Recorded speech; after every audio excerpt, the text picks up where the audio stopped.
Good evening, ladies and gentlemen. Welcome to the 95th commemoration of the Day of Remembrance for the victims of the Pan-Pontian Greek genocide by the Ottoman Empire during the early part of the 20th century. This weekend's events, including tonight, are planned by the Pan-Pontian Federation of the USA and Canada, along with local societies, Pontian Society Comini of New York, Pontian Society Pontos of Norwalk, Connecticut, and the Holy Institution of Panagia Sumela in West Milford, New Jersey. We wish to announce that throughout the year 2014, all events sponsored by the Federation will be in honor of the memory of Sanohelo Efthymia Akçam, about whom the book Not Even My Name was written by her daughter Thea Halo. Tonight's events will feature two exceptional scholars who have done extensive research on the subject of genocide, and an award-winning poet who has drawn inspiration from his parents and grandparents and from the stories he heard as a child about Pontos and the Black Sea. On behalf of the Pan-Pontian Federation of the USA and Canada, the two local societies, and the Holy Institution, we would like to thank the Consulate General of Greece in New York, the Permanent Mission of Greece to the UN, and the Greek Press and Communication Office for graciously hosting tonight's events. In particular, we want to express our appreciation to Mr. Nicholas Konstantinou and his staff, our host for the evening. First, we would like to start with Father John Papatanidis from the parish of Agios Nektarios in Brooklyn for the invocation. Βασιλεύ ουράνιε παράκλητε το πνεύμα της αληθείας, ο πανταχού παρών και τα πάντα πληρών, ο θησαυρός των αγαθών και ζωής χορηγός, ελθέ και εσκήνωσον ημίν και καθάρισον ημάς από πάσης κυλίδος, και σώσον αγαθέτας ψυχάς ημών. Δόξα Πατρί και Υιό και Αγίο Πνεύματι και νυν και αεί και στους αιώνας των αιώνων. Αμήν. Χριστέ ο Θεός ημών, ευλόγησον ημάς, στήριξον ημάς, οδήγησον ημάς εις πάνεργων αγαθών, για να δοξάζετε δια ημών. Πάνοτε το όνομά σου το Άγιον, του Πατρός και του Υιού και του Αγίου Πνεύματος, νυν και αεί και στους αιώνας των αιώνων. Αμήν. Χριστός ανέστη εκ νεκρών, θανάτω θάνατο πατήσας και της εν τη μνήμη μας η ζωή χαρισάμενος. Ιαν και ευλογίαν σε όλους σας. Next, we would like to invite Anastasia Molokidis, who will read a message from Archbishop Dimitrios. Σας συγχαίρω για την οργάνωση των εκδηλώσεων, οι οποίες θα αποτίσουν φόρο τιμής στα θύματα της γενοκτονίας των Ελλήνων του Πόντου. Τη μνήμη αυτή οφείλουμε να διαφυλάξουμε στην εθνική συνείδηση του λαού μας, ως τμήμα αναπόσπαστο της νεωτέρας ιστορίας του έθνους μας και ως γεγονός που θα διδάσκει ότι η θυσία των προγόνων μας μένει πάντοτε άσβεστη στη συλλογική μνήμη μας και οδηγεί τις αποφάσεις και τις ενέργειές μας στο παρόν και στο μέλλον. Now we would like to invite our host for the evening, Mr. Papakonstantinou, for his welcoming statement. Consul of Greece and friend Mano Baraki, distinguished members of the Academia, President of the Federation of Greek Association of Major City of New York City, of area of New York, members of the press, and dear friends. I deeply honored to welcome you here tonight to commemorate what has been, this is the second year that we do here, and I hope we establish a good tradition of holding this solemn commemoration of the genocide of the Pontian Greeks, or of the Greeks of Pontus. It's an honor to have you all here, and especially recognizing Thea Halo, that already has been recognized, and express my deep condolences, and also very solemnly to remind you that unfortunately this year we lost the grandmother of Pontus, of the Greek Pontus, and we're all deeply saddened because through her life that was the most illustrious and bright paradigm of a survival, and a lady that really did honor the all Pontian Greeks. We're deeply proud and deeply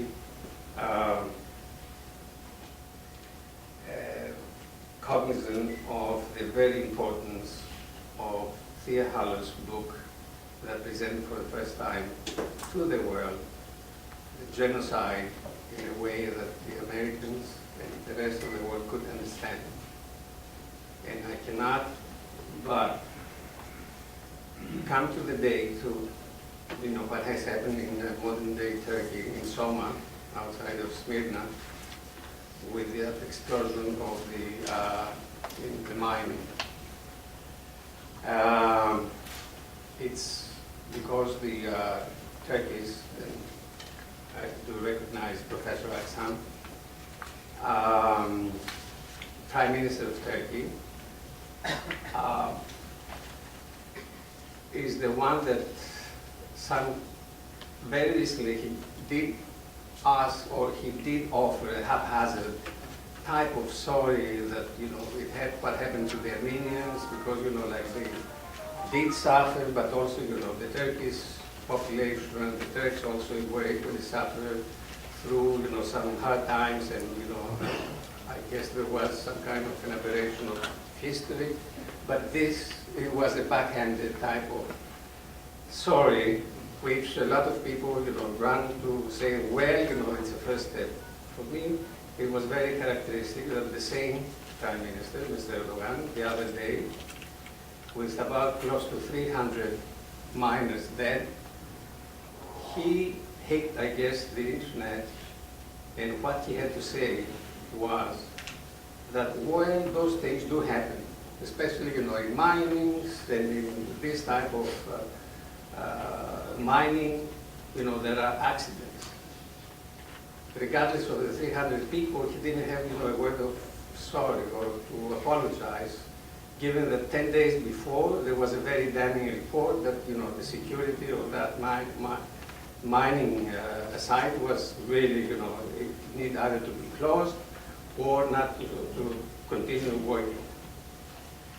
So, with all this, I think, there is a very uphill road for you until, the Greek Parliament has recognized in 1994 the genocide of the Greek-Pontian Greeks, but a lot has to be done in order to establish, make it, a historical fact that that there was a genocide between, well, some, they say 1914 to 1923, including when there was the exchange of the populations.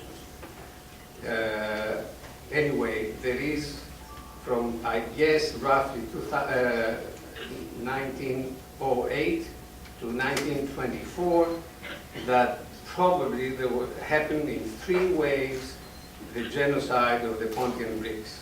That has to be historically established, to be made known to the rest of the world, historically, not as a footnote or to some, very, how can I say, partial historians, but to be a mainstream, to get in the history books that thing happened, it was a genocide, there was no more than what it really was. And with that, I'm very humbled that we have a distinguished panel of this, people that will talk to us about it. And I do extend a very warm welcome to our premises. And on behalf of my colleagues and also, the tourist office, that we are under the same roof, extend a very warm welcome to you all, and hope to see you around this time, because May 19th is the day of commemorate the genocide of Pontian Greeks. To see you around this time next year in this very place. Thank you. Thank you so much.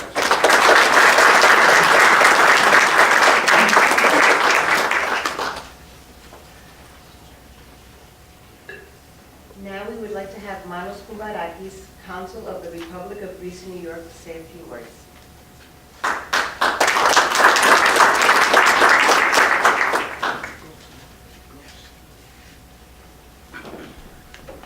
Εδεσιμότατε, αξιότιμοι καλεσμένοι, κυρίες και κύριοι. Σήμερα τιμούμε με σεβασμό και συγκίνηση την μνήμη των θυμάτων της γενοκτονίας των Ελλήνων του Πόντου.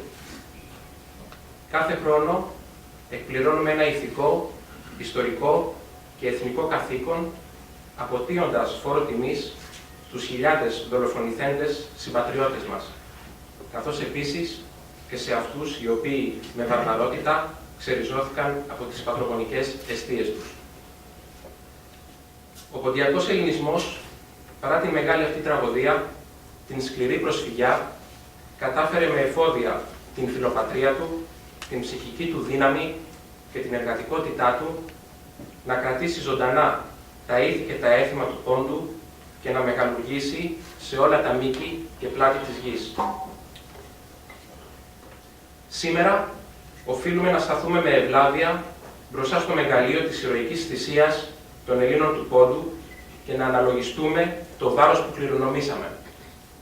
Να αγωνιστούμε για την αποκατάσταση της μνήμης τους, επιδιώκοντας συστηματικά την αναγνώριση της ιστορικής αλήθειας.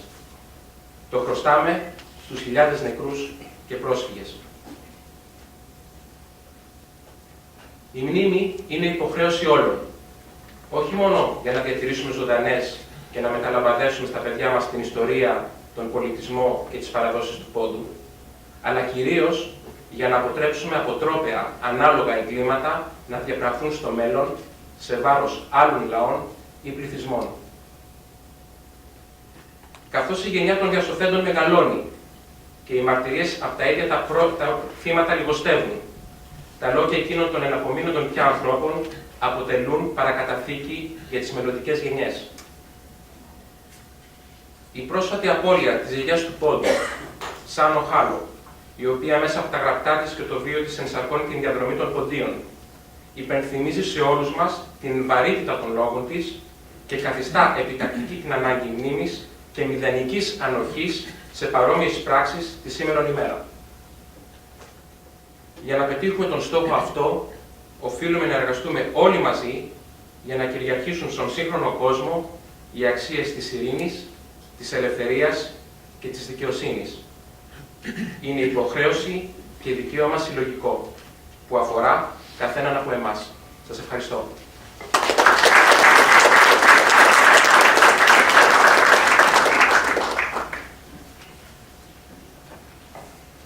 We will now have a small musical and video presentation titled Την Πατρίδα με έχασα, which means I lost my homeland, written by Christos Anatoniadis, music and letra by Kostas Siamidis, and lyrics by Yanni Koukidis and Achilleas Vasiliadis.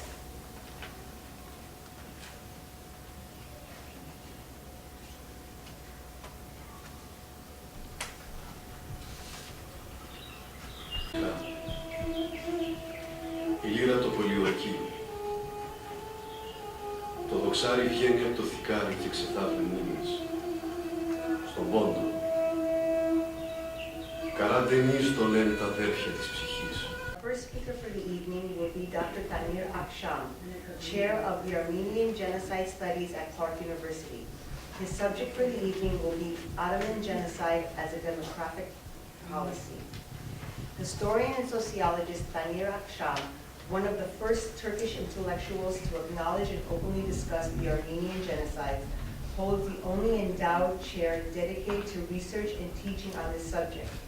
As Robert Armand and Marian Kalouzian and Stefan and Marian Rugar, professors of Armenian Genocide Studies at the Strassler Center for Holocaust and Genocide Studies at Clark University, he is committed to research, teaching, and training future scholars.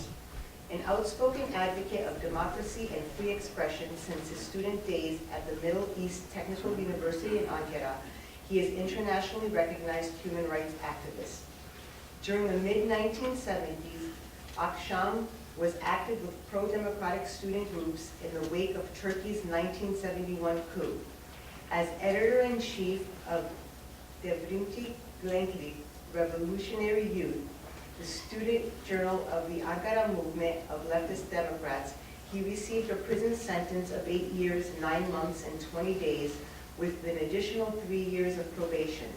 During his trial, Amnesty International adopted him as a prisoner of conscience. After a year of imprisonment, he escaped Ankara Central Prison and received political asylum in Germany. In 1991, as part of its effort to join the European Union, the Turkish government repealed the laws restricting freedom of expression that were the basis for his prosecution. With his record clear and the statute of limitation on his prison escape expired, he returned to Turkey but found it impossible to work there on the history of mass violence. Akçam received his PhD in 1996 from the University of Hanover with a dissertation titled Turkish Nationalism and the Armenian Genocide on the background of the military tribunals in Istanbul between 1919 and 1922. He moved to the United States in 2000 and served as visiting scholar at the University of Michigan for a year, and as a visiting associate professor of history at the University of Minnesota from 2002 to 2008. In response to criticism about his 2008 appointment at Clark University, Strassler Center Director Professor Deborah Dorp responded that ethnic or religious identity is not crucial to any appointment, and that Clark hires the best scholars in the pool. He has more than 10 scholarly books that have been published on the Armenian genocide and Turkish nationalism in several languages. His most well-known are A Shameful Act, the Armenian Genocide and the Question of Turkish Responsibility, Judgment at Istanbul, the Armenian Genocide Trials with Vrahan Dradian, and Young Turks' Crime Against Humanity, the Armenian Genocide and Ethnic Cleansing in the Ottoman Empire. His book, Young Turks, Crime Against Humanity, won a Mesa Albert Hourani Book Award for 2013, Best Book of the Year. And the journal Foreign Affairs chose the same title as one of the best books on the Middle East in 2012. Dr. Tanir Akçam.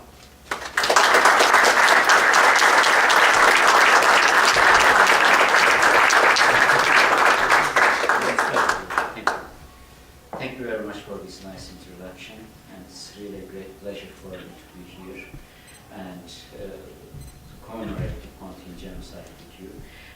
My talk today will be on the Ottoman Genocide of Christians. Today I'm here to speak about the Ottoman Genocide as a demographic policy. I think this title is the best contextualization for the forced deportation, the ethnic cleansing and genocide of Greeks from 1913 to 1924. Let me begin with an observation. The last century of the Ottoman Empire, especially the period between 1878 and 1924, was characterized by a series of forced mass deportations, expulsions, ethnic cleansings, and the genocides. The Armenian genocide might represent the pinnacle of this period. However, the ethnic cleansing of Greeks in 1913 and 14, the genocide against Assyrians during the war years, and genocide against Pontus Greeks in 1921-22 are as important as the Armenian genocide. They occurred as a part of the same process. I think it is fair for us to use the term Ottoman genocide to describe the period of 1878 until to 1924. All of these mass deportations, massacres, and genocides carried out by one state. They represented the policy of the Ottoman administration, and each event was interrelated with the other. Despite this, until recently, with some exceptions to the contrary, all of these events have been analyzed and discussed as separate social phenomena without much contextualization.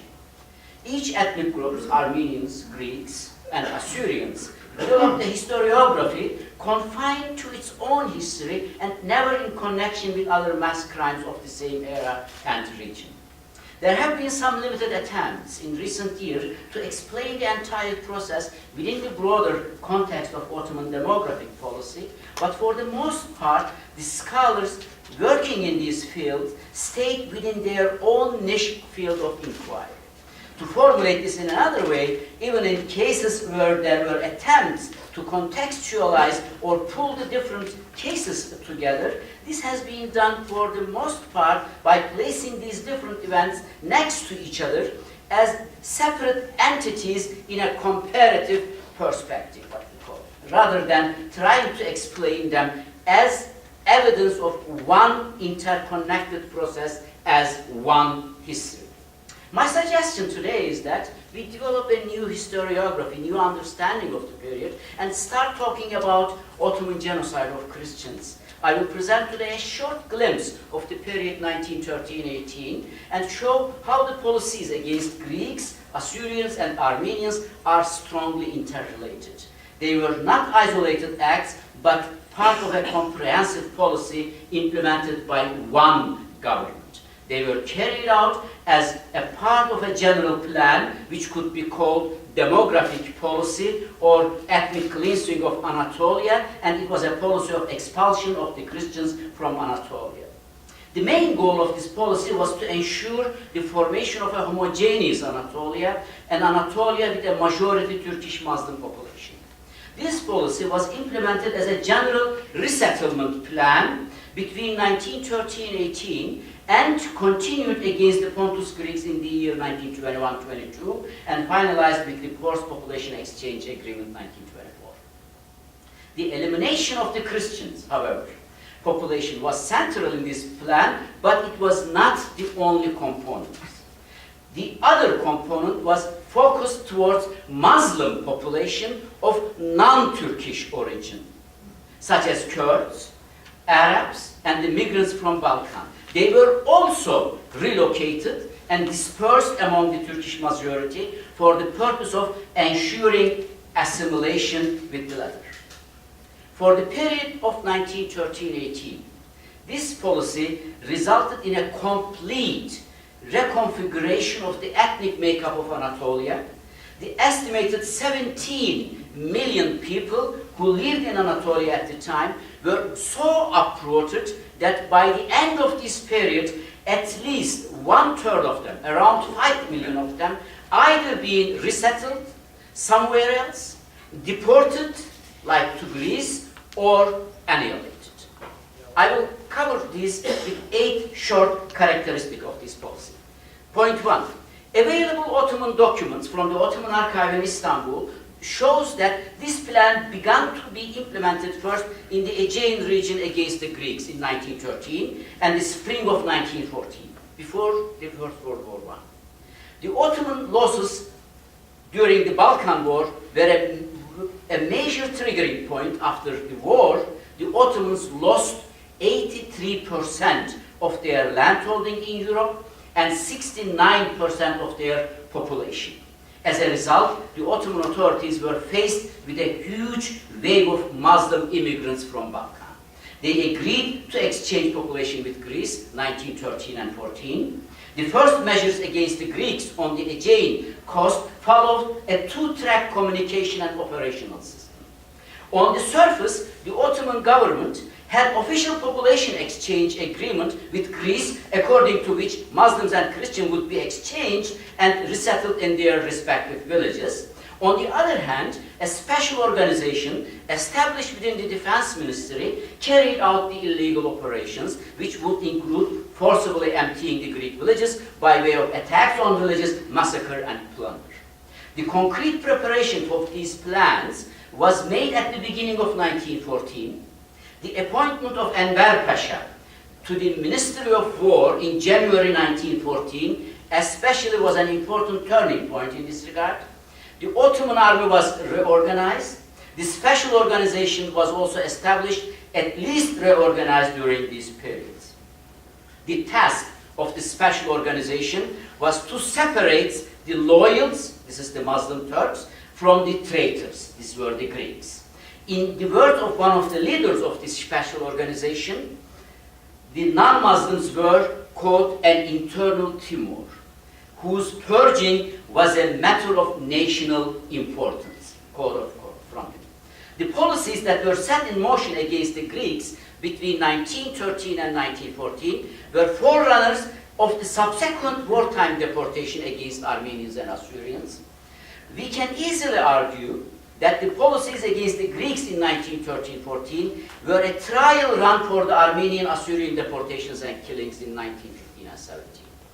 The American ambassador to Istanbul, Henry Morgenthau, drew attention to the fact that the methods used during the Armenian genocide were similar to those used throughout the period of Greek expulsions. Quote from Morgenthau: The Turks employed the same methods against both Greeks and Armenians. They took them into the Ottoman army, then transferred them to the labor battalions, where thousands of Greek soldiers died from cold, hunger, and other deprivations, just like the Armenians. The Greeks everywhere were organized into groups, then under the promised protection of Turkish gendarmes, were generally transported by foot to the inner region of Anatolia. End quote. What Morgenthau could not know, of course, was this time a new government, the nationalists in Ankara, under the leadership of Mustafa Kemal, used exactly the same methods against the Pontus Greeks. Arrest of community leaders, like in Armenian case April 1915, where they were put on trials and hanged, and the separation of able-bodied men who were soon killed, and then the third phase of the putting the women and children on death marches. It was like following a certain playbook with all the state laid out.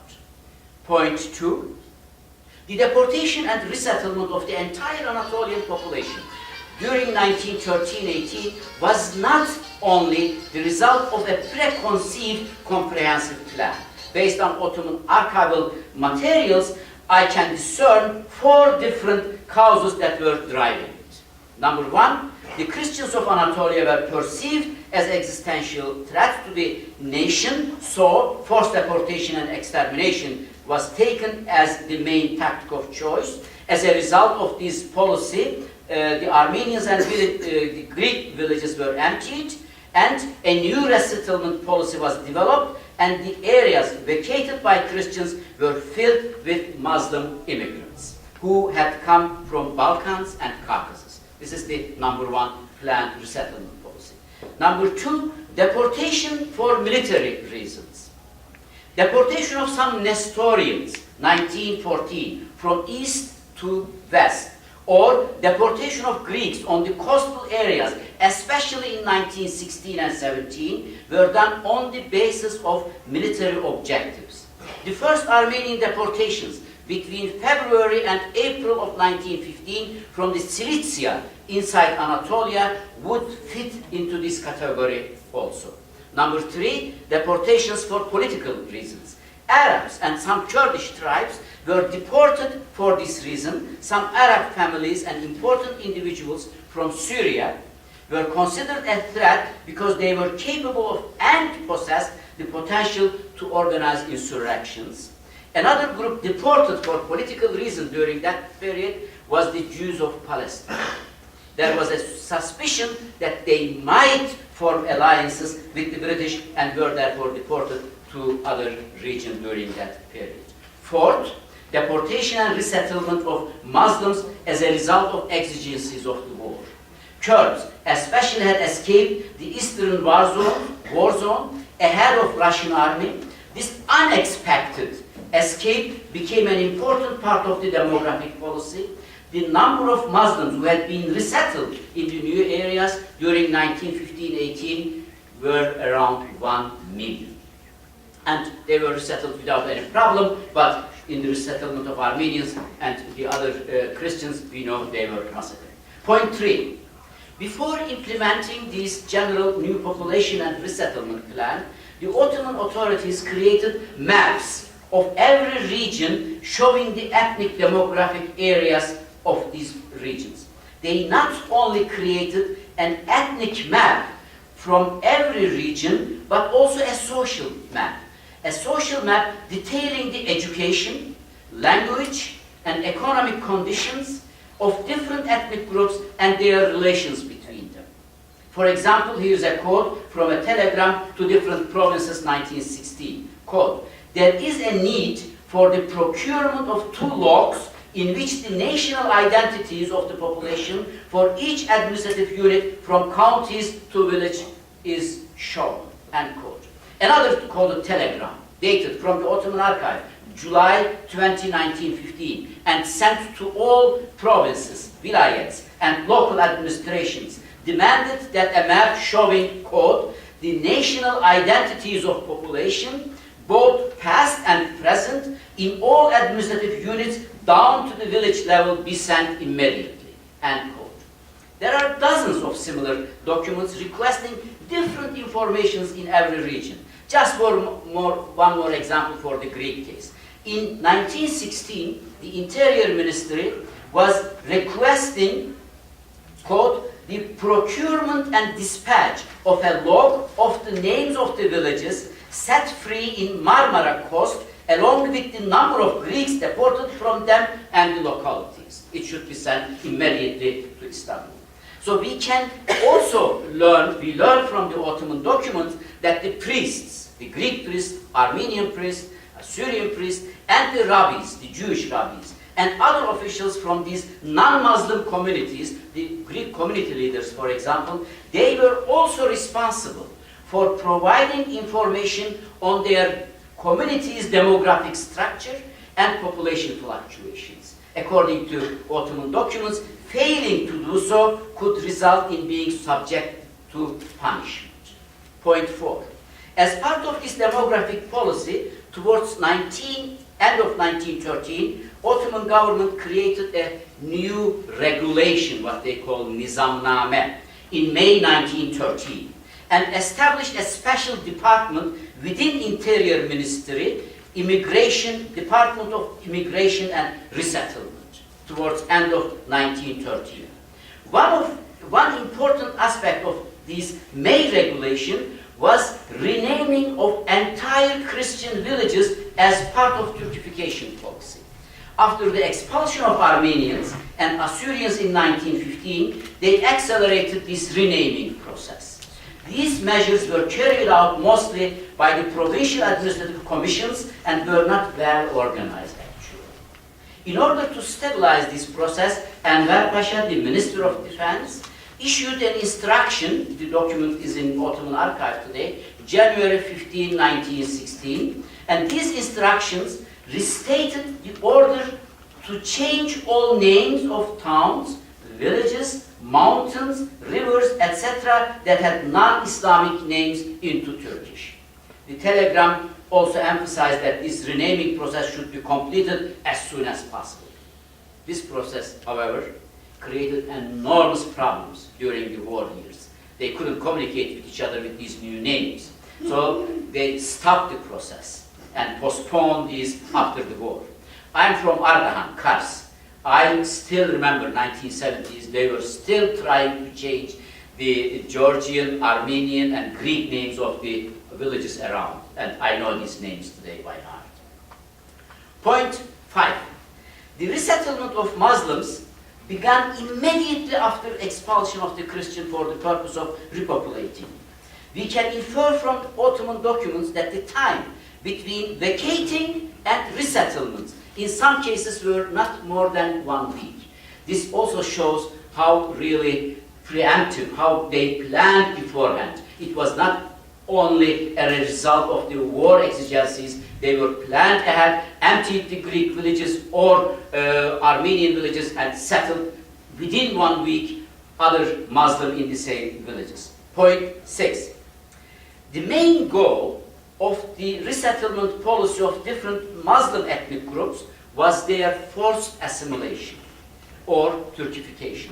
In the Ottoman documents, the terms temsil or temessül, which are singular and plurals of the term assimilation, are openly used. In order to achieve the assimilation, the Muslim groups were separated from their religious leaders and were settled in different areas. Not only were the leaders placed away from their group, but the group itself was dispersed throughout Anatolia. For example, in a telegram sent by Interior Minister Talat Pasha, dated May 2nd, 1916, it is clearly stated that the intention of the resettlement policy of the Kurds was to make the Kurds forget their ethnic and cultural identity. Thus, they should not be resettled in areas that would allow them to retain their national identity. It is clearly stated that in order to stop the Kurds from maintaining their tribal lifestyles, their leaders should be relocated to areas away from their people. For example, in a telegram, May 4th, 1916, the purpose of policy was written very clearly, saying that the Kurds should abandon their language and cultural habits, period. Point 7.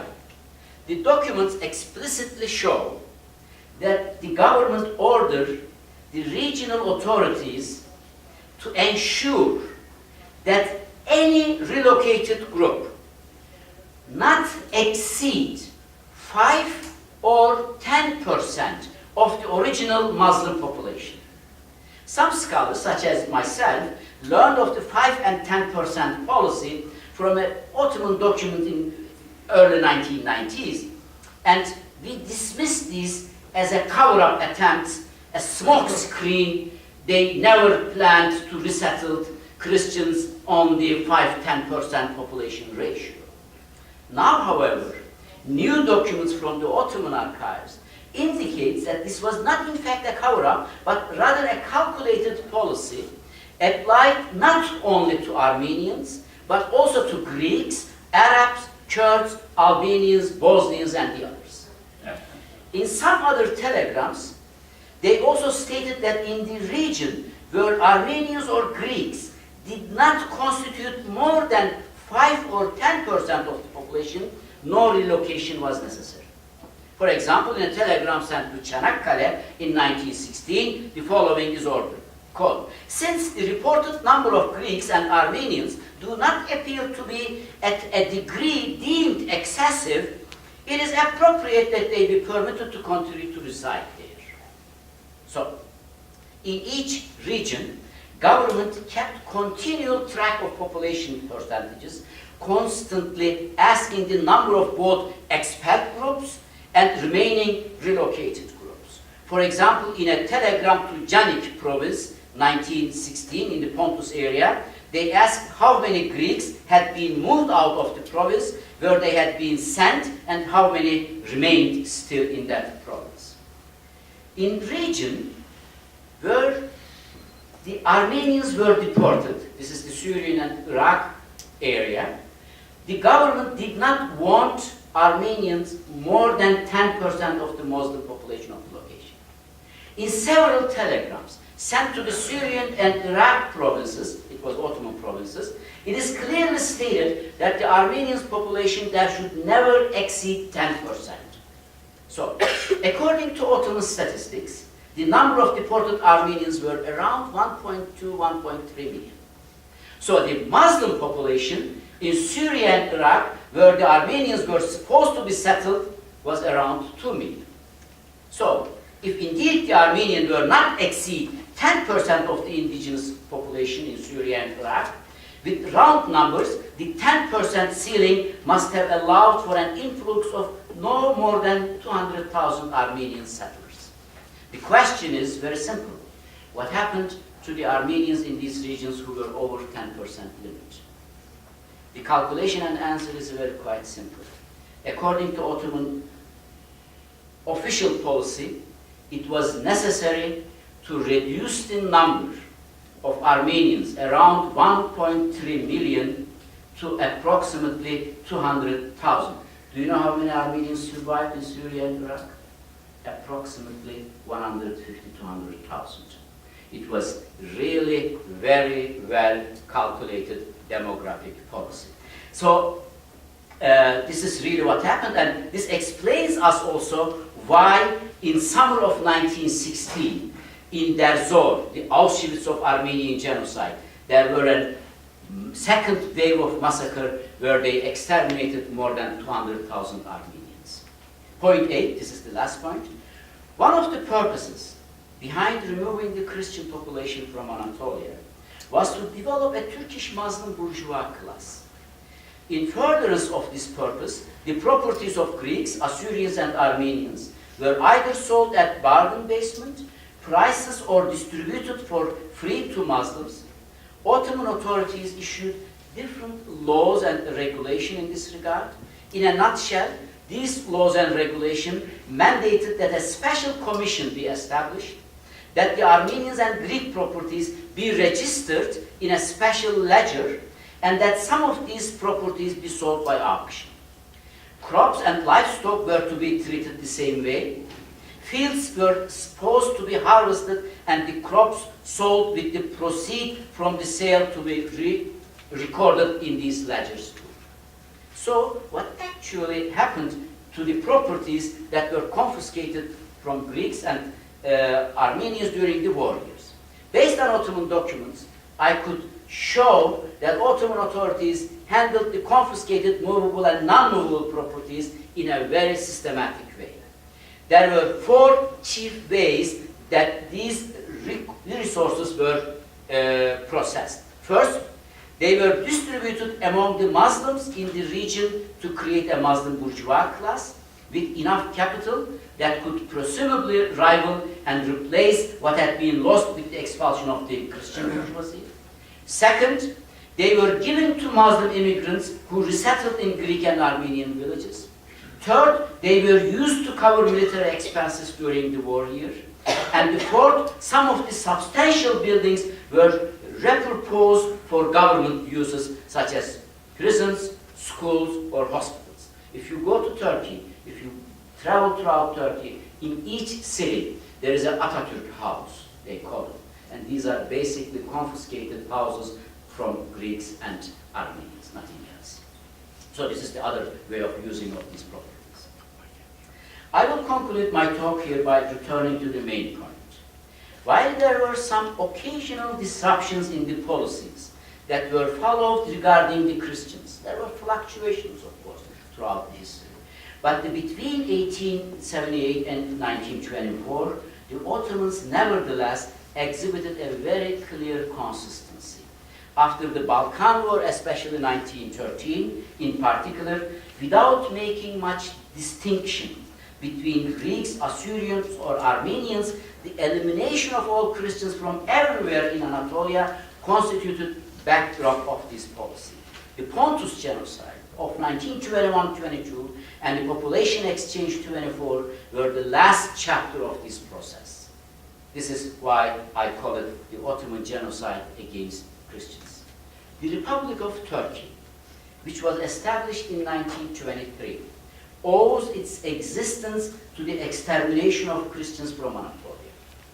If the genocide of Pontus Greeks and Assyrians, not to mention the Armenian genocide, continues to be denied today in the face of a mountain of contrary evidence, the most fundamental reason for this is that modern Turkey was constructed on top of this annihilation.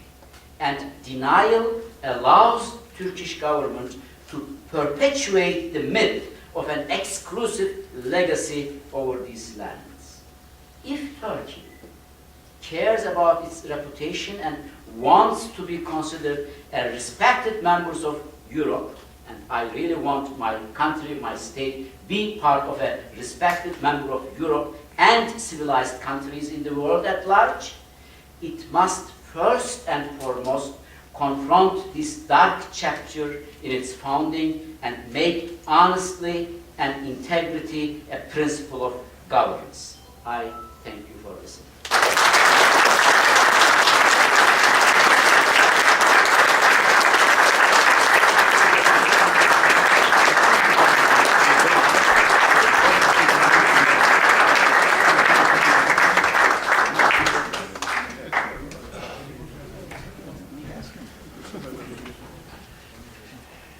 We will continue this evening with a poetry reading by Stefanos Papadopoulos.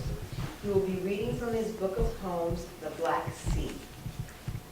Stefanos Papadopoulos was born in North Carolina and raised in Paris and in Athens.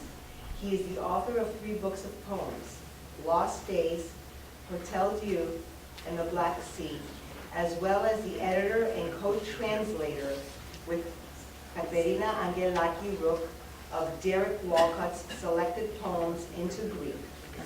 Vuestro enaro nostra fragili a bilingual selection from Papadopoulos' 3 collections, was published in Italy and Switzerland by Casa Grande Editions in 2012, translated by Matteo Capanoli.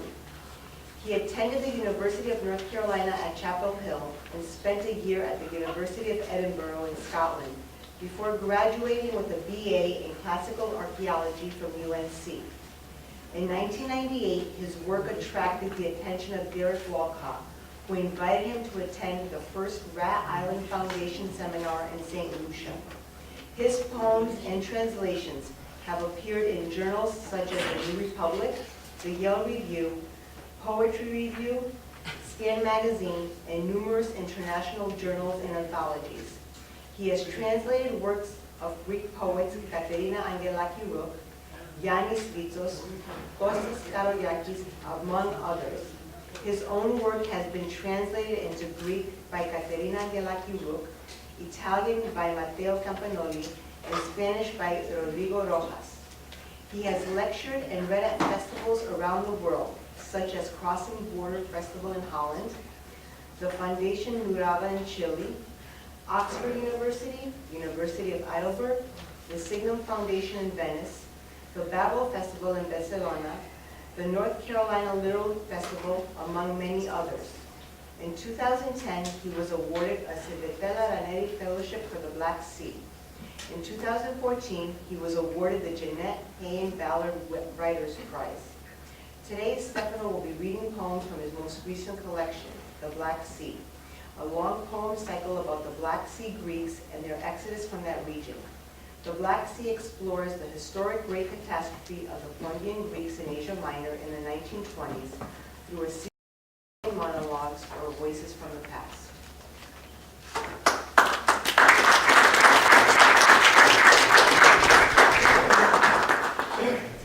Thank you and good evening. Yes, that's better. Just a quick thank you to the Federation and to Mr. Sifilidis for this invitation. He found me by chance. I think he contacted me by some miracle, found my poems and read The Black Sea, and I received this invitation. And I'd just like to say that I've done lots of readings, and I've never actually given a reading particularly to a Greek audience in particular, outside of Athens, of course. And it's a very moving experience for me to be here, for many reasons, as you can imagine. And I find that the book, The Black Sea, began as an idea of an inherited memory. And I wasn't quite sure why, as a young man, I was so interested in this history of my family, having not experienced war or persecution or exile. And the only explanation I found was that there's some sort of memory that can be inherited somehow through the blood. It comes down through your DNA. I don't know quite how it's transferred. And that can lend itself to this sort of passion that everybody here has for a history that they perhaps didn't experience. And I think it's highly important that those sorts of memories are passed down through the generations so that people don't forget. So I'm just going to read you a few poems. This is Melanti Speaks to God. All night the sea flutters like tin, ex voto for the sulphurous zone, dead as the mute black sky and the stars too thin. A wish on something falling sinks like lead. That's what I think. Made my wishes and wore the paint of icons on my lips. The priest intones that he who washes in the holy water is rid of lies. That's the language of men, full of solutions. I buried 3 children in the cold dawn by the roadside, without prayer or ablutions, and heaped the stones to hold their bodies down, and kept walking through that field of stolen corn, whose husks are paper crosses on the cairn.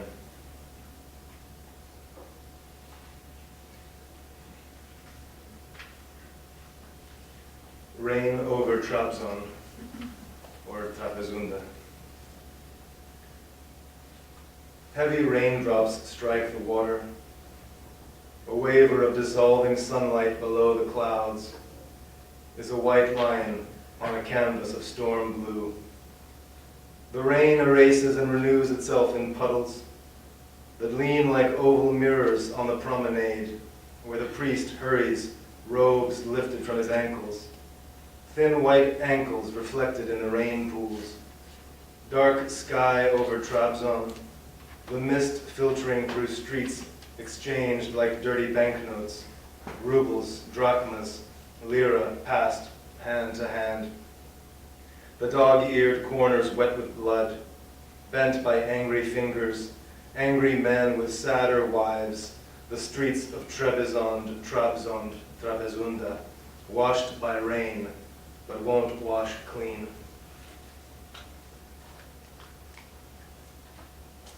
The poet.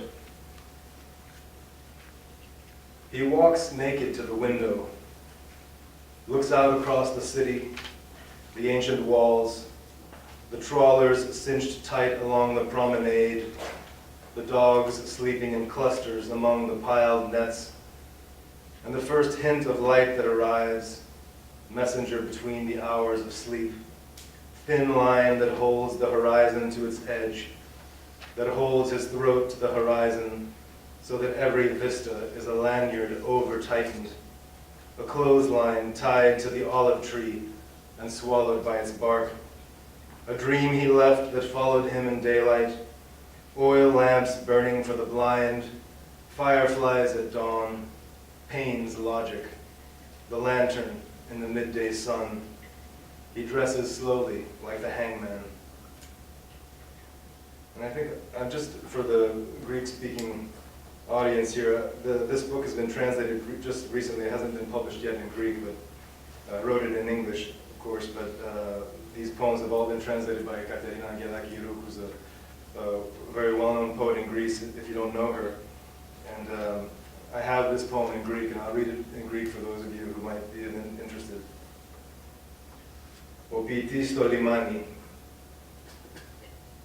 Του αρέσει να κατεβαίνει στο λιμάνι αργά το βράδυ, όταν τα παντζούρια στην πόλη είναι κλειστά και τίποτα δεν αναπνέει άλλο από την φουσκοθαλασσιά, ενώ ο μηχανισμός των άστρων υπενθυμίζει και επαναλαμβάνει αυτά που ο ποιητής γνωρίζει, αλλά δεν μπορεί να εξηγήσει. Έναν τόπο πέρα από τις πονεμένες των ανθρώπων φωνές. Του αρέσει να ξαπλώνει με σωρούς δίχτυα, μαζί με σκύλους και φαντάσματα δελφινιών, παγιδευμένα από την απροσεξιά, τα πεταγμένα σκοινιά, από ένα δευτερόλεπτο όταν η χαρά γίνεται εγκατάλειψη και η εγκατάλειψη, όπως πάντα, μπαίνει στον χώρο της τραγωδίας. Και γι' αυτό του αρέσει να κατεβαίνει εκεί μόνος του και να αποκοιμιέται πάνω στα δίχτυα με τους σκύλους και την αποφορά της θάλασσας.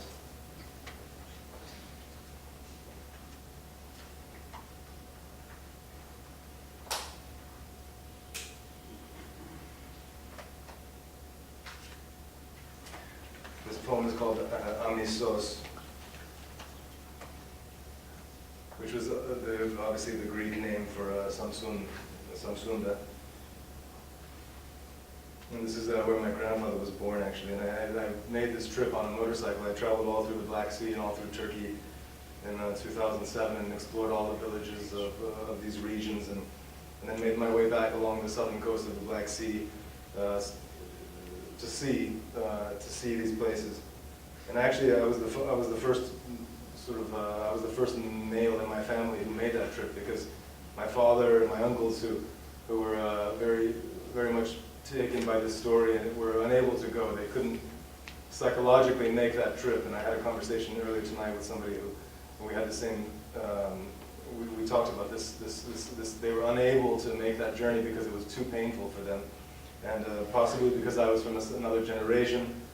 It was easier for me to go back, you know. So in a sense, that trip was a trip back for my whole family, for my whole ancestry. So Amisos, Samsun, 1922. Everything is beautiful and fatal in this port. The doors of the Greek houses swing in the wind. The scrape of soldiers' boots scar the quiet streets.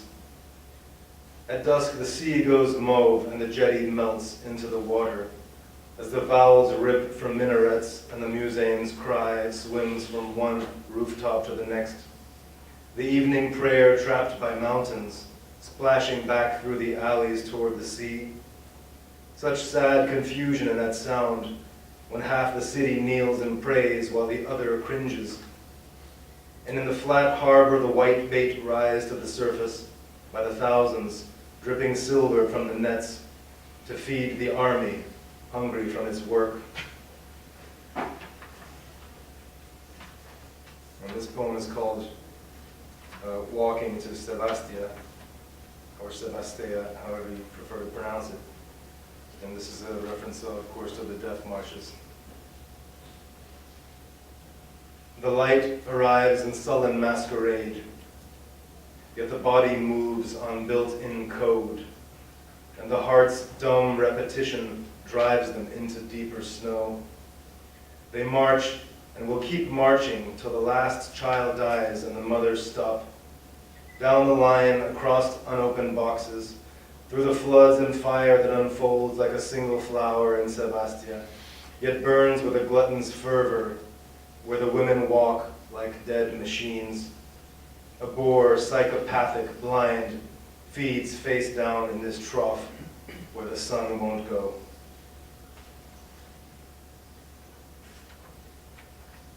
And then I'll finish with a last poem called The Refugees.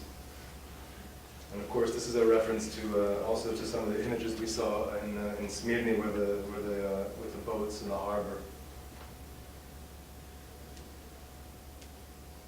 The crowds walk down the paths to broken piers.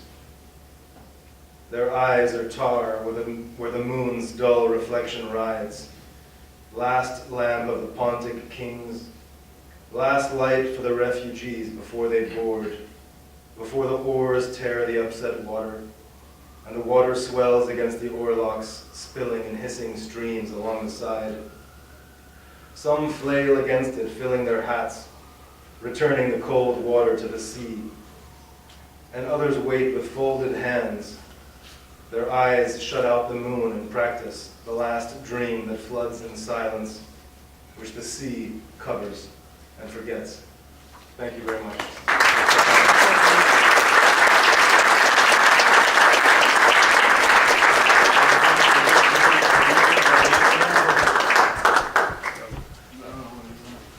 Our next speaker will be Dr. Hatzidimitriou, historian and author.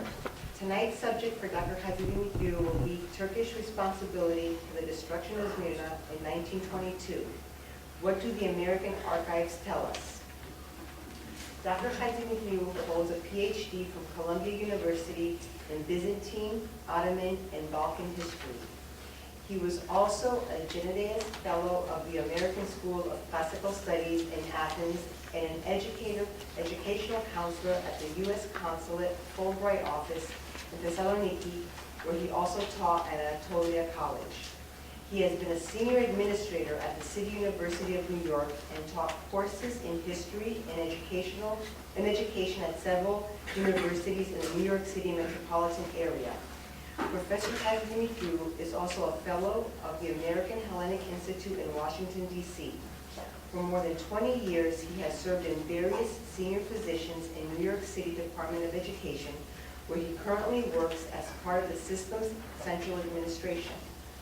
Our speaker is the author of 3 books, Navios, A Future Built Upon a Historical Tradition of Innovation and Excellence, American Accounts Documenting the Destruction of Smyrna, and Founded on Freedom and Virtue, documents illustrating the impact in the United States of the Greek War of Independence.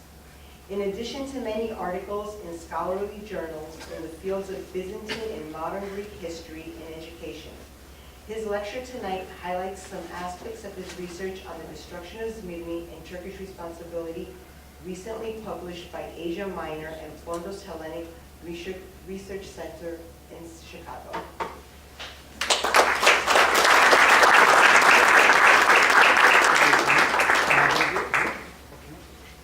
I guess I'll speak from here. Can everyone hear me? Yeah. Okay.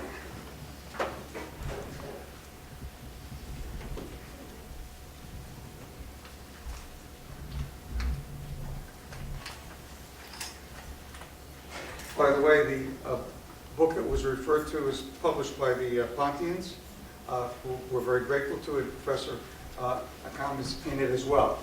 their conference papers. I have to tell you that I owe this, let's see, slideshow. How do you get a full screen here on It's this? from the beginning. Some of you techies. Okay, great. I owe the slideshow, about 99% of it, to Mavropoulos and the Pontians in Chicago. They gave it to me. Oops, how do you make it stop? Can you make it stand still or click to move? How do you do that? Okay, I'll just click on slides, okay. First of all, I want to thank Gus Tsifilidis and the members of the Pontian Society for inviting me to address you tonight. There is no question that the Pontians are the most active Greeks in the United States, if not the world, in promoting a broader awareness of the genocide of Anatolian Greeks and Christians. As a historian, I am accustomed to studying and speaking about the past. However, the tragic events and the people we are here to remember are no mere academic exercise. For me, it's all personal, because I am the son of Anatolians. My mother, Eli, was born in Budza, a beautiful suburb of Smyrna, one of Hellenism's great cosmopolitan centers, which tragically, like so many others, no longer exists. I came to this subject because of a key, the key to our lost home, and because the catastrophe was something that I learned about as a child in a very personal way. My grandparents always hoped to go home to their Hameni Patrida, but they never did. And today I will show you something that no one has seen in 90 years.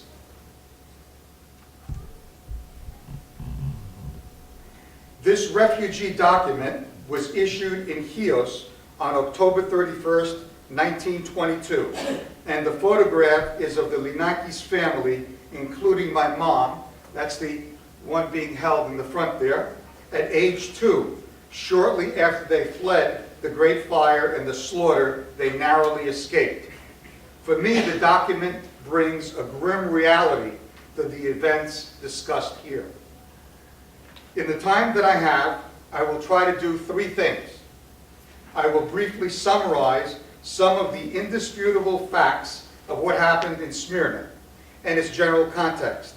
I will discuss the evidence in the American archives concerning Turkish responsibility and motivation for the Great Fire and U.S. policy. And 3, I will try to give you some idea of the progress that has been made and the work that still needs to be done concerning the study and recognition of the genocide of Anatolian Greeks. One also needs to recognize a broad historical reality that is often ignored. This reality is that the Greek communities in Asia Minor, like Budza and Smyrna, no longer exist, not because of some natural disaster, war, economic circumstance, or voluntary migration, but because of a deliberate, systematic policy which historians have identified as Turkification. And our previous speaker gave us lots of details along those lines. While today we are discussing only the 20th century, it is important to recognize that what took place at that time was the final stage of a larger historical process that had gone on for centuries. In Asia Minor, Turkification and de-Hellenization began during the 14th century. And this earlier phrase has been studied in great detail by my friend and colleague, Spiros Vryonis, who has also illuminated the modern destruction of the Greek community of Constantinople in 1955. Today, there are less than 5,000 ethnic Greeks left in what constitutes modern Turkey. In fact, let me remind you that even in my own lifetime, during the summer of 1974, it happened again with the Turkish invasion of Cyprus, where a portion of that historically Hellenic island has also been Turkified. And my friend and colleague, Professor Ioannidis, is here, who's written a detailed book on the Turkification of Cyprus. Now let me briefly turn to the facts of what happened in Smyrna. The first thing that we must always recognize, oh, by the way, I have a handout, and now it's frozen. Oh, no, here it is. Okay. This is a illustration of the loss of life in a recent book that's come out, The Genocide of Ottoman Greece, edited by Tessa Hoffman. It gives you some idea of the numbers and the range of destruction. You can hand them out. And on the other side, I've got some key American documents. I had to limit it to 2 pages, so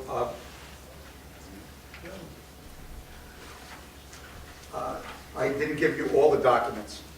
The first thing we must always recognize is that internal Greek politics, especially the disunity between royalists and Venizelos, played a critical role. The Greek state that won permission to land troops and occupy part of Anatolian Turkey in 1919 was a divided country, exhausted by decades of war, with a weak economy, and a dependency on foreign powers, especially Great Britain. The purpose was to protect the large Christian minorities in those areas from further Turkish slaughter. Smyrna was second only to Constantinople for its wealth, cosmopolitan lifestyle, and large foreign community. I've got a few visuals here of what Smyrna looked like. Like I said, I owe them all to our friends in Chicago.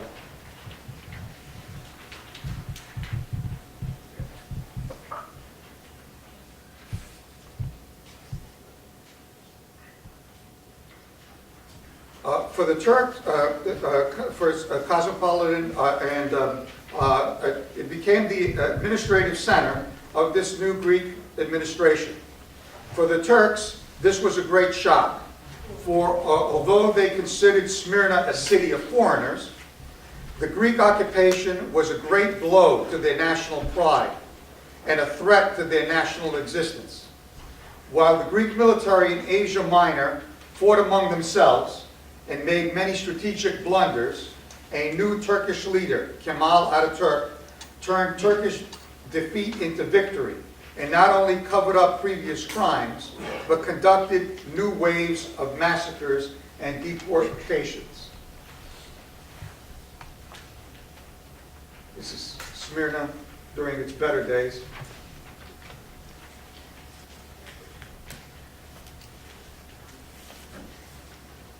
Kemal established so-called courts of independence, which executed thousands of Greeks. For example, 60 persons a day were hanged in the Pontus during September 1921, according to British sources. A reign of terror was renewed throughout Turkish-held Anatolia, during which hundreds of non-Muslim villages and towns were burned and thousands of Christians were slaughtered and deported, meaning marched out to die. 3 major events, a kind of a perfect storm, enabled Kemal to succeed. Number 1, in 1920, King Alexander of Greece died, and Greece brought back pro-German King Constantine. Number 2, the victors of World War I realized that there were great economic advantages, especially oil, to be gained in Turkey. And number 3, the Greek army was utterly defeated and collapsed in Anatolia. As these defeated and disorganized Greek troops fled to the coast for evacuation, they also burned villages and murdered civilians, which further enraged Turkish vengeance. Many thousands of Christians fled to Smyrna and its suburbs, and it is estimated that more than 300,000 people were concentrated there by September 1922. Actually, I think it was many more. I think it was closer to 500,000. Somebody asked me why I think that. I'll tell you. Given all of this background, it should come as no surprise that Smyrna, despite its large European population and status as Turkey's most cosmopolitan city, was dealt with in the same way as the rest of the Christian communities of Asia Minor. What was different, however, was that it all took place while the world watched, and powerful military resources, in fact 27 European ships, including 3 American destroyers, stood by in the harbor, watched, and let it all happen. The destruction of Smyrna and the murder of a large portion of its population made worldwide headlines 92 years ago. A martyr's death was also the fate of Chrysostomos, the city's Greek metropolitan and spiritual leader, who was literally torn to pieces by a Turkish mob. Practically all of the American and British newspapers of the time held the army of Kemal Ataturk directly responsible for the massacre of thousands and the setting of the Great Fire. In fact, Kemal himself was present and in total control of his forces. The fire and the massacres were part of an organized plan. The phrase, "Turkey for the Turks," is heard over and over again in the sources. Yet even while the ruins of this ancient Christian city were still smoldering, the despicable minions of commercial interest worked hand in hand with the Turkish government to minimize the tragedy and absolve the Kemalists of all responsibility. For in 1922, Turkey controlled the rich oil fields of Mosul, now part of Iraq, a precious prize which Kemal dangled before each of the Western powers. Today, the Turkish government still denies that any systematic massacres of Greeks and Armenians took place in Smyrna. And incredible as it may seem to some, it also claims that the fire that destroyed the city was deliberately set by Greeks or Armenians. What happened in the city is still controversial. However, 2 recently published studies on the subject, Giles Milton, Paradise Lost, Smyrna 1922, and Nikolaos Halmidis, a detailed article in the Karatis volume I mentioned earlier on the genocide, have added much information. The basic facts of what happened are the following, and this is all based on archival evidence. On September 8th, after all Greek troops had left the city, Kemal's nationalists entered and took over. The military authorities were in full control and assured the European representatives and the terrified population who had crowded into the city that everyone would be safe.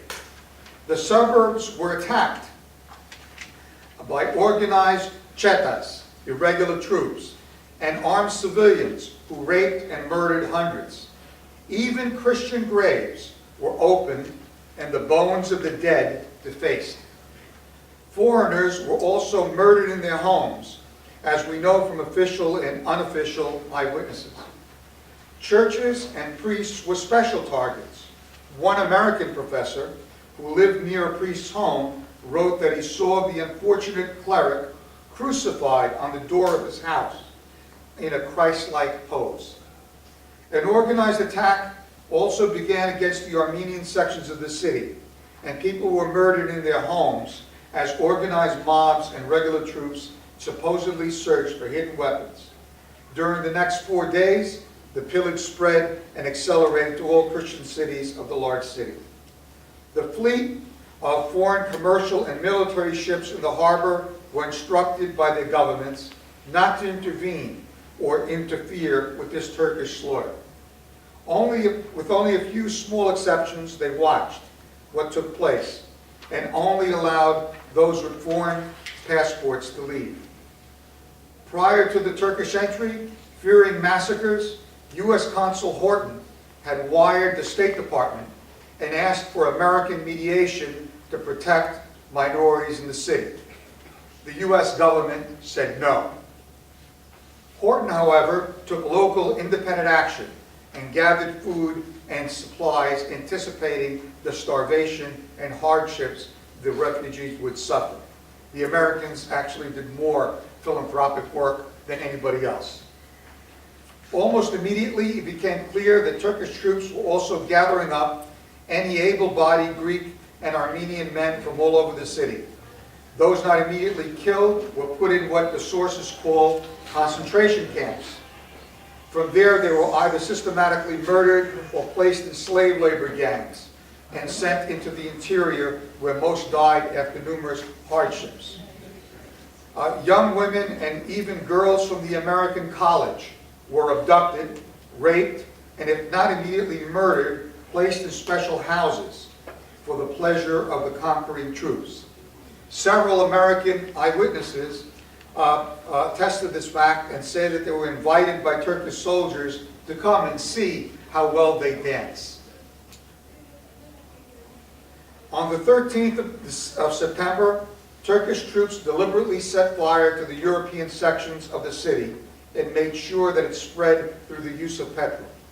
Fleeing the flames, over 300,000 desperate and frightened and terrified refugees gathered along the city's long waterfront in order to escape the flames and beg the ships anchored in the harbor to let them escape by sea.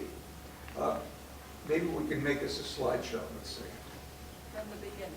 From the beginning? All the way, no, up until... Oh, from the beginning, there we go. Okay.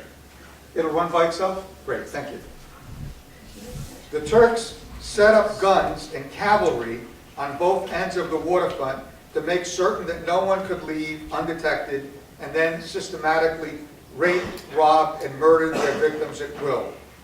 Instead of stopping the slaughter or picking up the thousands of victims who swam out to the ships, several ships played music in order to help drown out the screams coming from the shore. Not even foreign consulates were spared from the fire. Consul Horton had to flee the U.S. consulate as it was burning and left Smyrna aboard an American destroyer. Many eyewitness reports describe the horrible scene. I'll share a few with you. A British newspaper man reported what he saw from one of the ships. I quote, "What I see as I stand on the deck of the Iron Duke is an unbroken wall of fire, 2 miles long, in which 20 distinct volcanoes of raging flames are throwing up jagged, writhing tongues to a height of 100 feet. Against this curtain of fire, which blocks out the sky, are silhouetted the towers of the Greek churches, the domes of the mosques, and the flat, square roofs of the houses. All Smyrna's warehouses, business buildings, and European residences, with others behind them, are burned like furious torches. From this intensely growing mass of yellow-orange, the crimson fire pour up thick clotted coils of oily black smoke that hide the moon at its zenith. The sea glows a deep copper red, and worst of all, from the densely packed mob of many thousands of refugees huddled on the narrow quay, between the advancing fiery death and between the deep water in the front, they scream." This is how a French source described the scene. Thousands of unfortunate people crowded along the waterfront fell into the sea. A great part of the port has been filled with hundreds of corpses that one can walk on them. Those floating on water were finished off by Turks with swords and wood clubs. The most terrible of all is that this orgy of blood, disaster, and various other crimes took place under the eyes, frequently the spiteful smiles, and even the cheers of the foreign warships, or the official representatives of the foreign powers. The same French consul himself was invited to dinner, and he excused himself for his delay of a few minutes with these terrible words, because, he said, the motor launch in which I was on my way from the French warship hit continuously upon the floating corpses of Greek women and slowed them down. Horton, who also was at this dinner, because it was before he left, pitied himself for being a human being when he heard this. Finally, a British seaman recorded the following eyewitness account in his diary. Rape and looting was now the order of the day in Smyrna, and human life was not worth a farthing. 2 young women were seized by the Turks, and after being raped, their breasts were cut off, and they were laid in the roadway. 2 Turks held a Greek, while a third one ran his bayonet through the poor devil's stomach.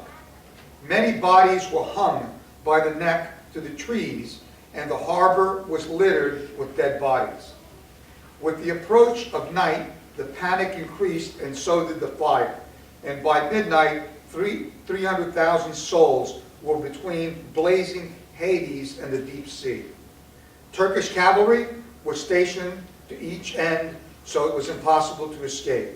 The people were cut down right and left by the soulless devils who had broken their promise, and the scene can only be described as worse than hell. Shrieking women calling to unresponsive children who were beyond answering. Children of tender age calling for parents whose hearts had left their bloodstains on Turkish swords.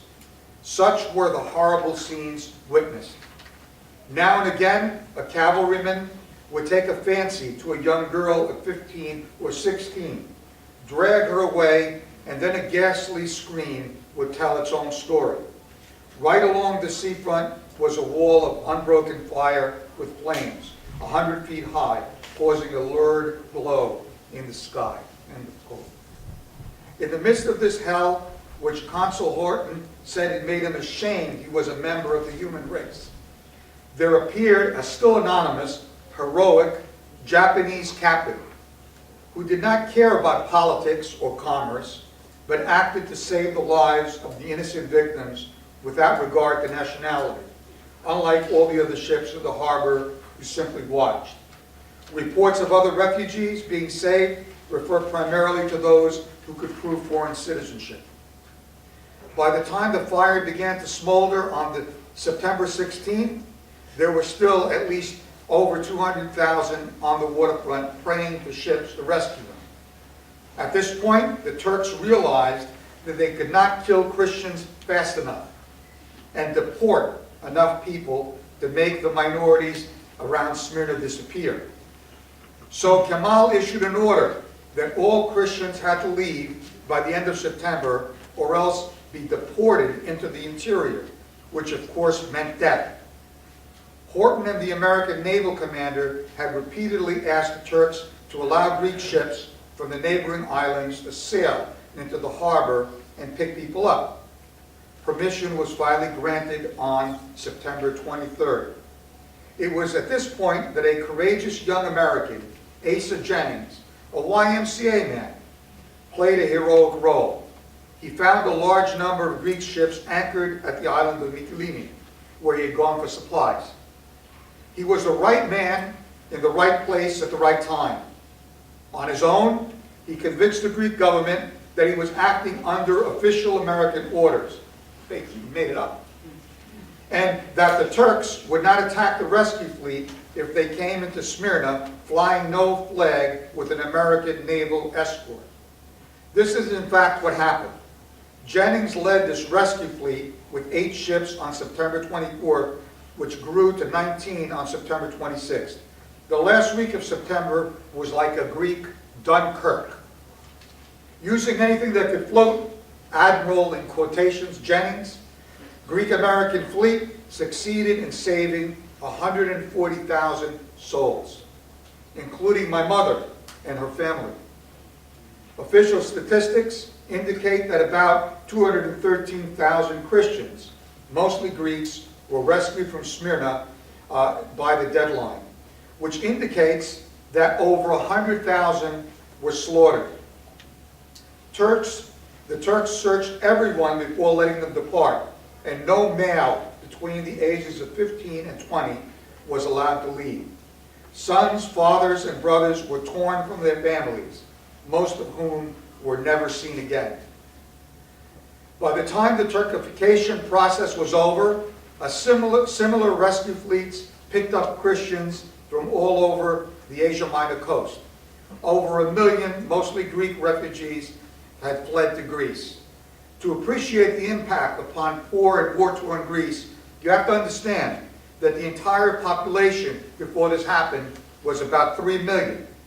Now they had to care for and integrate a huge number of destitute refugees, mostly elderly, women, and children.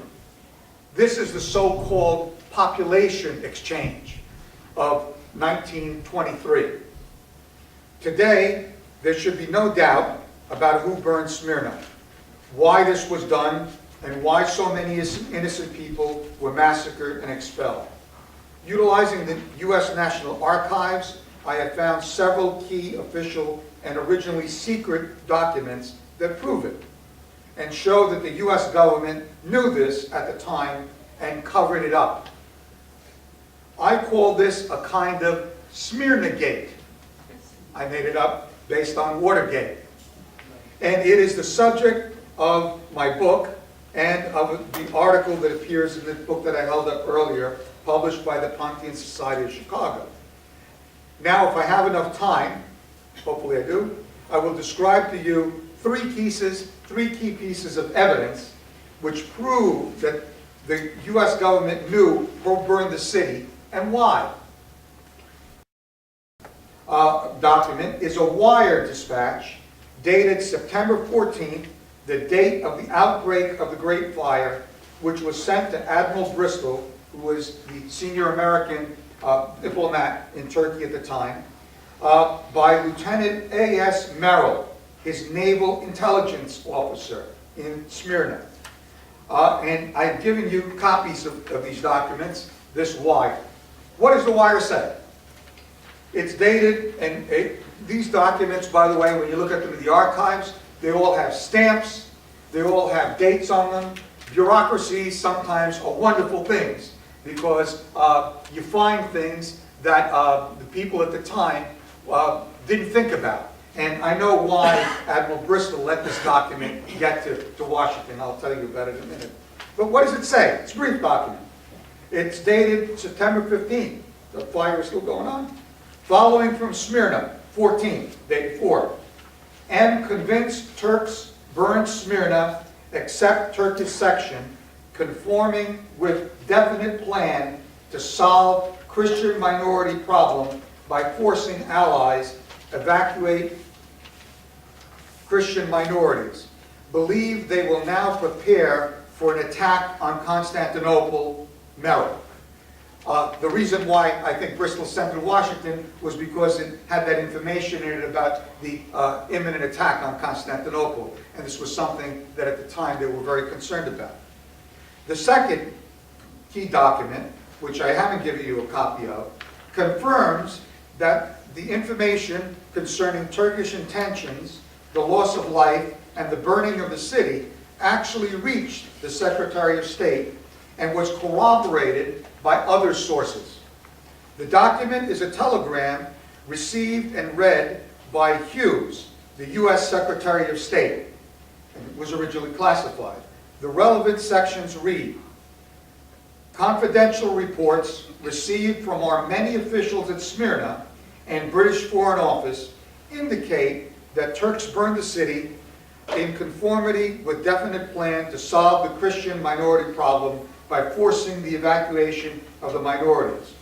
The return of several 100,000 Christians to their homes is apparently made impossible by the wholesale destruction of villages by retreating Greeks as well as by advancing Turks. Reports indicate heavy loss of American property in Smyrna. Native Americans are all safe. No further details received regarding missing naturalized citizens. 3 American destroyers are still in Smyrna, assisting relief workers and protecting the American property which escaped the fire. The reason why I know he read it was he was on vacation, and the undersecretary a man by the name of Phillips, made notes that the secretary was on vacation and that he was going to bring all of this to his attention when he got back.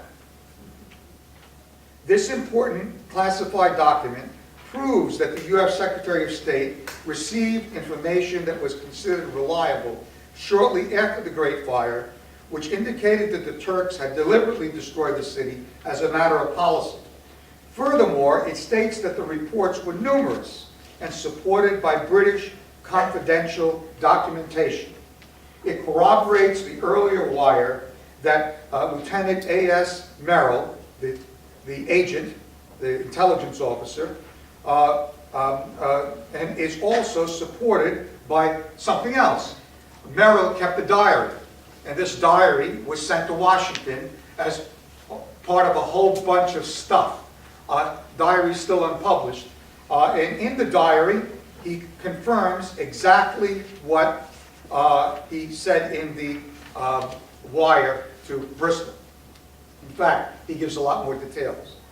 The third, and in some ways the most important document, and you have the beginning of it there, I gave you a copy, concerning the destruction of Smyrna, is an undated, unofficial, and highly confidential, lengthy British document.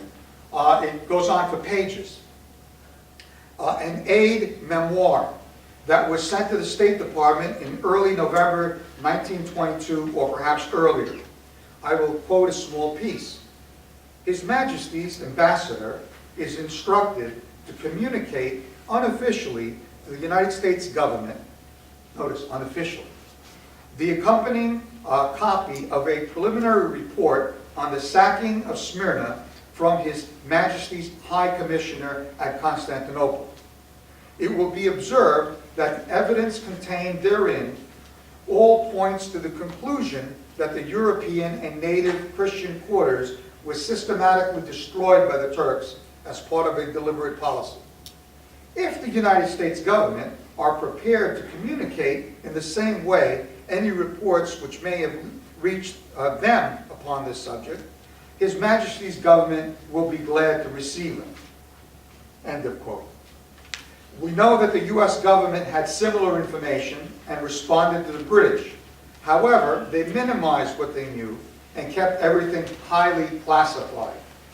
Like the other Western powers, the Americans were in secret negotiations with Kemal over oil and other economic concessions and did not wish to risk offending him. Officially, the United States government declared that it could not know with certainty who was responsible for the fire and kept the documents I have shared with you tonight secret and only known to a small circle of insiders. In fact, on the British, the response to the British, a man by the name of Dulles, who was the head of the Near East section, made lots of notes on what to send, what not to send, etc. And I found those notes in the archives, and they're very interesting about how perplexed they were, how they were going to put the best kind of spin they could on everything. Even Henry Cabot Lodge, a prominent U.S. senator with ties to the Greek-American community, was given the public line when he sent an official inquiry dated February 24, 1923 to the State Department, asking what happened in Smyrna and who caused the fire that burned the consulate. He was told they didn't know. The situation was confused and they didn't have reliable information. So the U.S. State Department lied to Congress. Sounds familiar? That's why I call it Smyrnagate. The injustice and economic motivations of American government policy did not go completely unnoticed at the time. One of the most important attempts to expose what was going on was made by an insider, Edward Hale Bierstadt, who had served as Executive Secretary of the Emergency Committee of the Near Eastern Refugees. In 1924, he published a devastating account based on his experience and investigations entitled The Great Betrayal, a survey of the Near Eastern problem. By the way, also recently reprinted and published by the Pontians here in the United States. His account largely agrees with many other confidential and secret documents I have discussed above. Also with the work of U.S. Consul Fortin, The Blight of Asia, which he only was able to publish after he retired. As we all know, Turkey still officially denies that any genocide took place, even though, I'm almost done, some courageous Turkish intellectuals, and we've got one here, have raised doubts about the truth of the official version of this dark page of their country's past. When my Greek relatives visited our lost homeland near Smyrna, the young Turks they encountered asked them, "Why did you leave?" As if they did it by choice. Additionally, although the U.S. government still refuses to recognize the murder of Anatolian Christians as genocide, 21 other countries have done so, and 43 states in the U.S. have passed resolutions granting recognition in one form or another. As Israel Charney and other scholars have repeatedly pointed out, genocide denial is actually the last stage of genocide. A major accomplishment is that Thea Hallow and Adam Jones have managed to gain recognition of the Anatolian, Greek, and Pontian genocide from 1914 to 1923 by the International Association of Genocide Scholars, who adopted a resolution giving it equal status to that of Ottoman Armenians and Assyrians. It is remarkable that Thea, a non-academic, accomplished this on her own through her passion and zeal, without any substantial assistance from any Greek scholars. We all owe her a debt of gratitude and unbounded admiration. The continued denial, I didn't know she was here. The continued denial of genocide by Turkey is not only a failure to come to terms with past actions, but continues them into the present. It is only by a recognition of the truth that nations and victims can move on, and that any healing can take place. Thank you for your kind attention.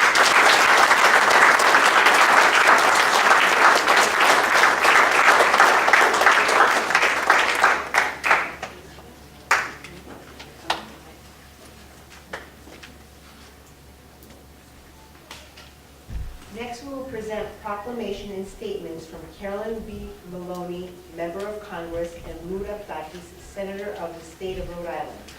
Louisa Malakidis will read the statement from Congresswoman Carolyn B. I don't have an Maloney. extra. Pauline Malakidis.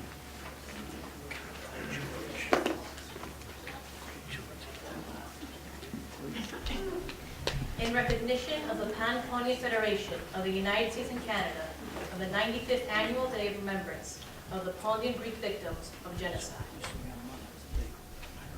Mr. Speaker, I rise in remembrance of the 95th anniversary of the Pontian Greek genocide at the hands of the Ottoman Empire in the early 20th century.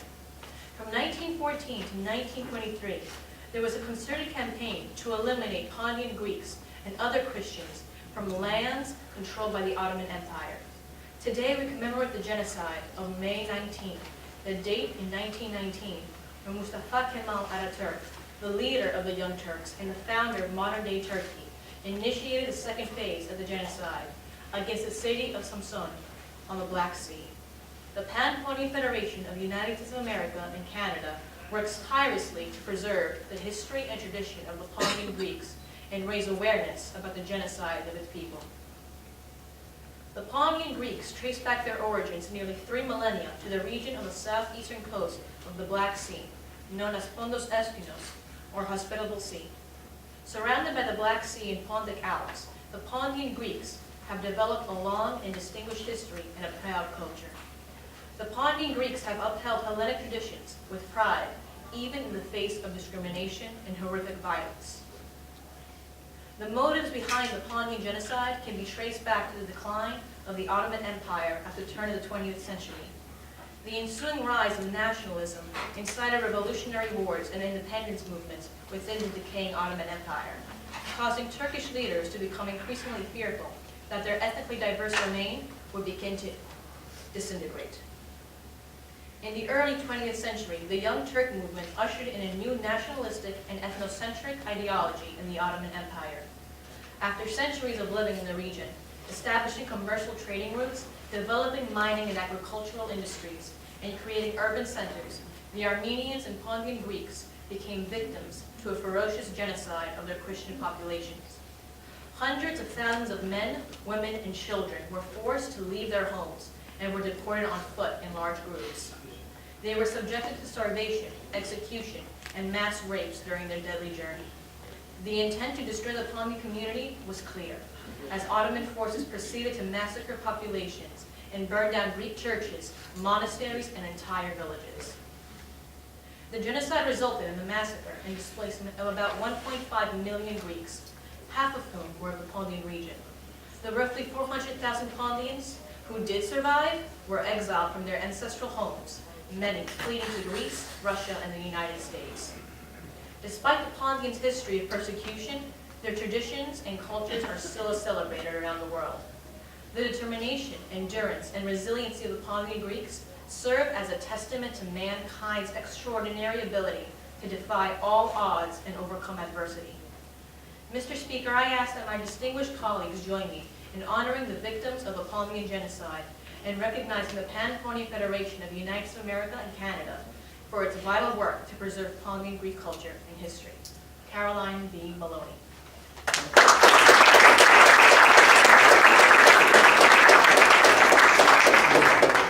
Now, Alexandros Stefanidis will read the resolution from the state of Rhode Island. This is the Senate resolution proclaiming May 19th of 2014 as Greek-Pontian Genocide Remembrance Day in the state of Rhode Island. Whereas Rhode Island is proud to be the home of numerous ethnic communities, many of whom have prospered and enjoyed the freedom and democracy upon which our nation was founded. Tragically, throughout history, the people of many countries have not realized the same autonomy and equality. And whereas, from 1914 until 1922, in a systematic attempt to exterminate an entire population, the Ottoman Turks directed the killing of 353,000 Pontian and Anatolian Greeks and over 1 million Armenians and Assyrians living in Pontos, and an equal number who were forced to flee their homeland in one of the most condemnable atrocities in the history of the world. And whereas the Ottomans and Kemal Neo-Turks engaged in exile, starvation, slaughter, and murder, using axes and fire to massacre the Pontic Greek population and perpetrate the first mass genocide of the 20th century. And whereas it is vital and proper to remember those who lost their lives in the Pontian Genocide, and it is paramount that the people of all nations look at this horrific event in our world, not so distant history, as a way to learn a valuable lesson so that such atrocities are not tolerated and are never committed again. And whereas it is likewise important to pay tribute to the survivors of the atrocious period, as well as their descendants who have made countless contributions to the enrichment of our culture and our way of life here in the Ocean State, and who stand as an inspiration to oppressed people around the world. Now, therefore, it be resolved that this Senate of the State of Rhode Island and Providence Plantations hereby joins the Greek-American community on May 19th of each year in a solemn commemoration of the Pontian Genocide of 1914 to 1922.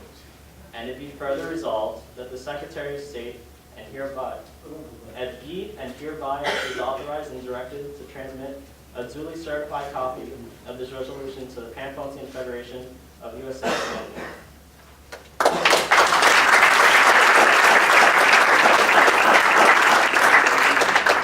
We now have a short introductory video of upcoming documentary, Preserving the Memory of the Anatolian Greek Genocide, the Great Catastrophe, Forgotten Genocide by the Asia Minor and Pontos Hellenic Research. Republic of Greece in New York. Father John Amaratidis from St. Nectarios in Brooklyn. And of course, the presidents of the Pontian organization co-sponsoring this event. Mr. Yannis Kotaridis, president of Komini, New York. Mr. George Tsipridis, president of Pontos Norma, Connecticut. And Dr. Charalambos Vasiliadis, president of the Holy Institution Panagia Soumelab. and our speakers, Dr. Akçam, Dr. Hatzidimitriou, and Mr. Papadopoulos. Also here with us today, and we thank them, Professor Christos Ioannidis, the Director of the Center for Byzantine and Modern Greek Studies at Queen's College, author of Thea Halo, daughter of Sano Halo, of the book Not Even My Name. Dimitris Molochidis, Vice President of the Worldwide Confederation of Pontian Hellenes and past President of our Federation. Elias Teheridis, President of the Federation of Greek Societies of Greater New York and past President of our Federation. Elias Neftouridis, Emeritus President and founder of the Pan-Macedonian Studies Center, and all the reporters and journalists from the media. Apostolos Zupaniotis, Panikos Panagiotou, Kostas Bey, Dinos Sirokos, and Fotis Papagermanos. It is now my honor to present the President of the Pan-Pontian Federation of USA and Canada for his closing remark.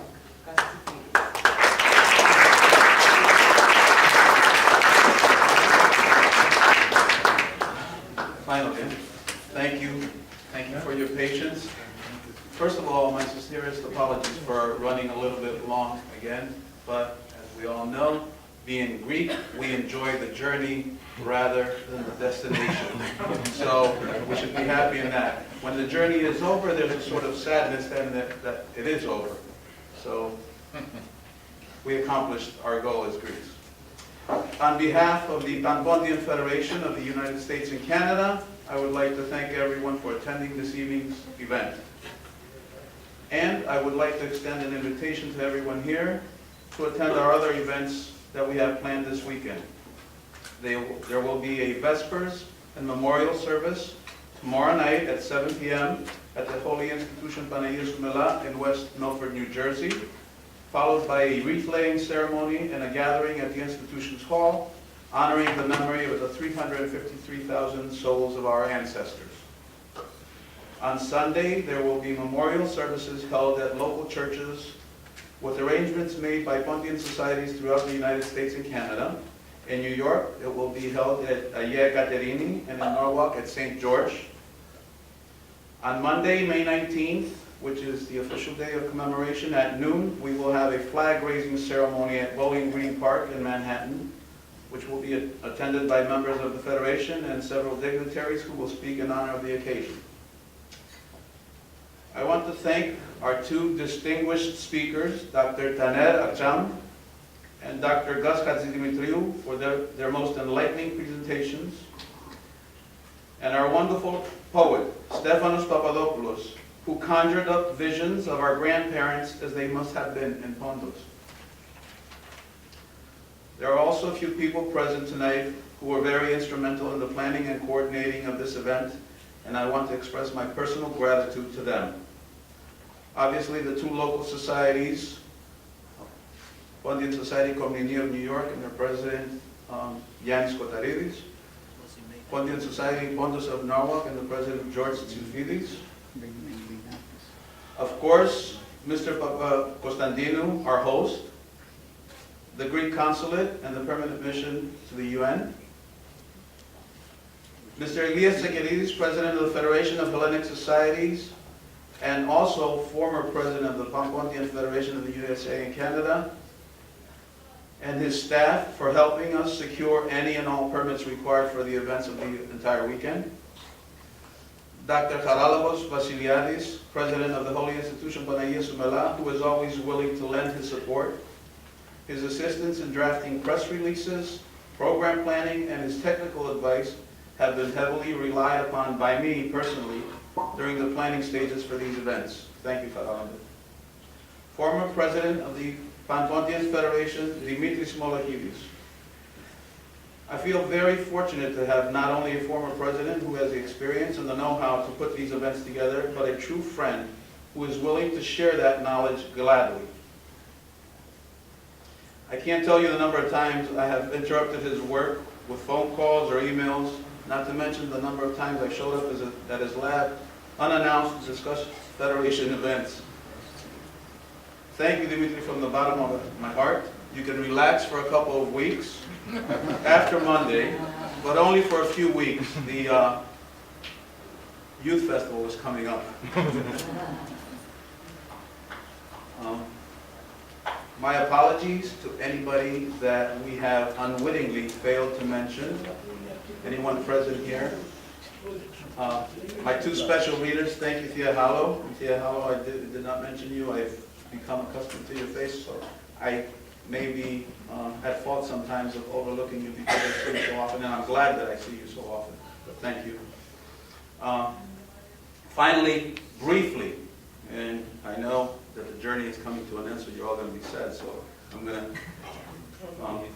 on the subject of tonight's conference, I would like to reiterate that the recognition of the Pontian Greek genocide by Turkey and by the worldwide community is a goal that the Pan-Pontian Federation of the United States and Canada has been and will continue to strive for.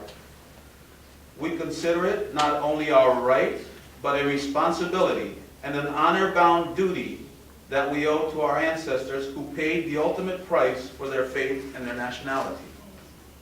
The crime that was perpetrated on the 353,000 Greeks of Pontus, along with the 1.5 million Armenians, and by most accounts nearly 500,000 Assyrians, and more than 1 million Greeks in total, by definition, as outlined by the International Association of Genocide Scholars, constitutes genocide. Denial is the last stage of genocide. Therefore, it is also a crime. Likewise, it is wrong for these events to be erased from the history books or to be misrepresented. And silence is tantamount to approval and complicity. Thus, we vow to continue the struggle until recognition is achieved worldwide and justice is served. We will not remain silent.